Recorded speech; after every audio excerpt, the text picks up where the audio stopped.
Hey everybody, it's Marty in North Carolina. I wanted to check in, tell y'all hello. Also want to tell you it's my daughter's birthday and she is old today. And yesterday was the birthday of both my sons, and no, they're not twins. They're born 2 years apart.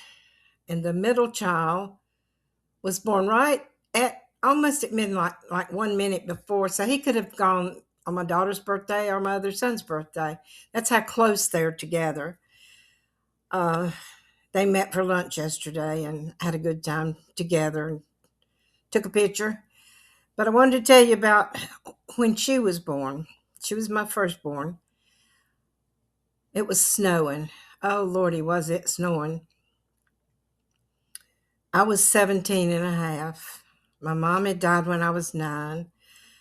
I didn't know anything about being pregnant or really getting pregnant, but pregnant I was, or having a baby.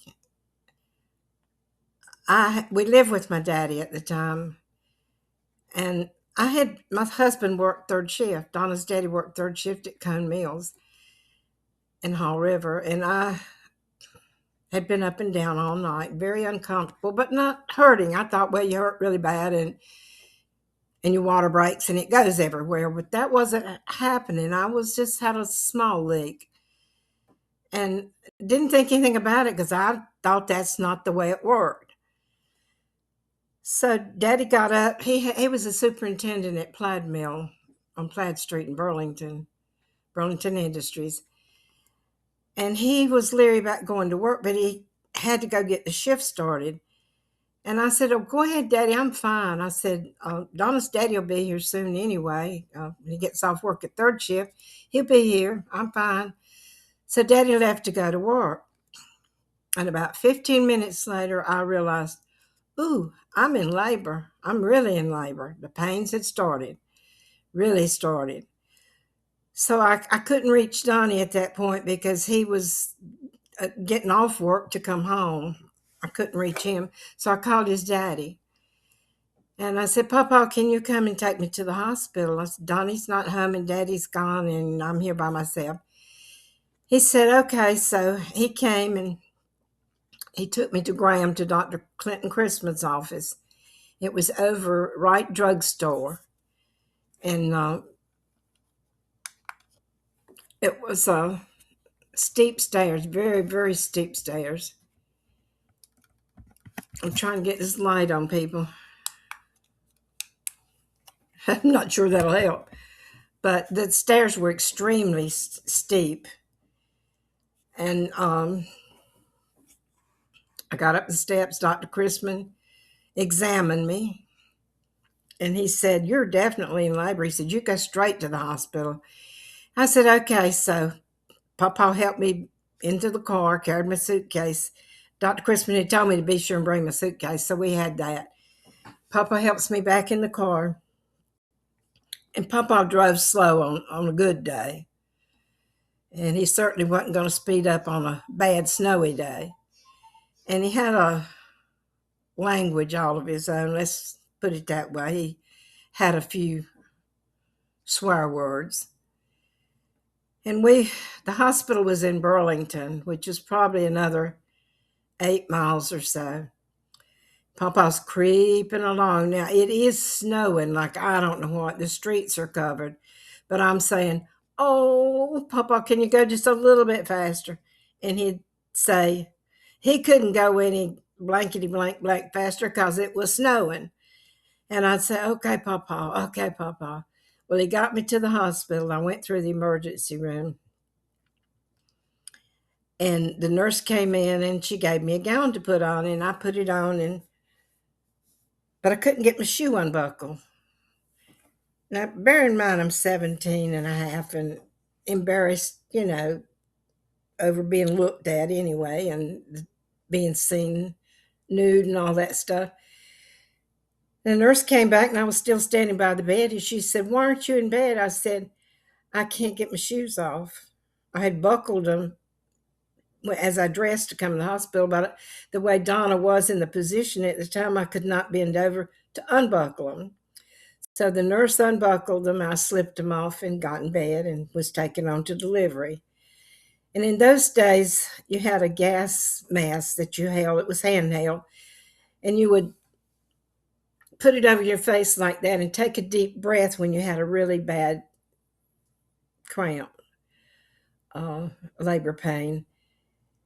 So I would do that and sleep a minute or two. And it wasn't too long before she was born. And I was taken on to my room. I think it was there about 4 hours total, or 3 hours is all before she was born. So I'd been in labor all night, I guess. It'd been about 18 hours anyway total. And they took me to my room, and her daddy hadn't got there. And I was kind of concerned about that a little bit. And I found out later that he had said he had worked all night and he didn't want to come to the hospital. He was going to bed. My daddy's answer to that was, she's had twins already and she's still in labor room. So who knows what's going to happen. So he showed up at the hospital and he was tickled to death, that we had a daughter. Well, I had to stay there for a week. And back those days, that's what you did. And I wasn't old enough to be on the floor. You had to be 18 to be there. I was 17 and a half, so the nurses teased me all the time, teased me. One day they brought me a baby, and the nurse had it in the crook of her arm, and I could just see the back of its head, just the top of its head. And I said, "That's not my baby." She had just entered the room in the door. I said, "That's not my baby." She said, "How do you know?" I said, "Because that's not my baby." And she said, "Well, you're right," but said, "This little baby's mother is sick and she can't feed it. Would you nurse it for her today?" I didn't want to. I thought, I don't know. I don't want to do that. I have to hide behind the door to nurse my own. But I thought, well, what if it was Donna and she was hungry? So I agreed. I said, "Well, bring me the little baby, but be sure and shut the door," which I always made them do because I either had them shut the door or I would hide behind the door because I didn't want anybody to see me because I was nursing. So she laughed. She said, "You're right. It's not your baby." So then they brought me Donna and I fed her. And I got ready to go home at the end of 7 days. And we had to come up with $200 to get out of the hospital. I had to pay it before I could leave. And they said, "Well, you can't leave without your baby. We're going to keep your baby if you don't pay the $200. And they were still picking on me. But Donnie came up with the $200 and I got sprung from the hospital and went home. But like I said, it had just been snowing. It snowed for days and everything was frozen solid. And we were on city water from the city of Graham. And something froze.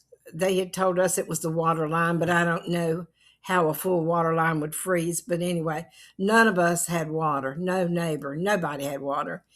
But the man that lived next door to us across the little road that was between our houses had called everybody and said, "You can come and get a bucket of water a day from my well." But he wouldn't let us have but one bucket because he wasn't sure about the water supply being sufficient or how much water might be needed before it was over, because we all use city water, including him. So I would go over every day and get a bucket of water and carry it home. That was to be used for cooking or brushing your teeth. And for Donna's diapers, there were no disposable diapers in those days. I would go out and dig snow, and it was that deep. I would dig snow and bring it in the house by the bucket, put it on the stove and melt it. It takes forever to get a bucket of water from when you're carrying snow in and melting it. I had to do that to wash her diapers. And then when a diaper's dirty, you put it in a pail, a diaper pail with a lid on it, with a mild detergent in it. And you soak them. As you take them off, you soak them until it's time to water them. So I had to have enough water to fill that bucket for the used diapers. Plus, I thought you had to boil their diapers to prevent diaper rash. So I was also digging enough to boil her diapers.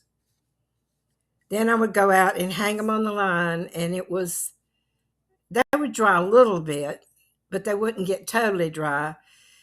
And I would bring them back in. And mind you, I had hand wrung them out, so I took them out. They were drippy wet. But I would bring them in and hang them on this wooden rack, clothes rack that folded up, and dry them in the house, finish drying them in the house. And it was a week of that, a full week. And mind you, I had just had a baby, but I was having to do it alone because that's the way it was. Her daddy came home and wanted his breakfast, and he went to bed. But she was worth it. She came down yesterday. Did I tell you he had to have the $200 to get me out of the hospital? Yeah. Well, the doctor's bill was $90. So she cost $290. And she was worth it. She came down yesterday to help me put those rails on the side, the handrails on the side of my commode.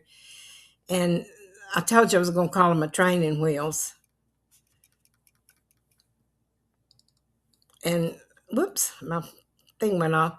But my commode bolts, I have a wooden seat, and they're too large, so I had to order a different commode seat that should be here tomorrow, and then I'll have everything all set up.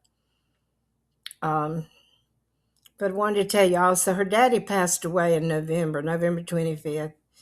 And she went down yesterday to meet her stepsisters and help.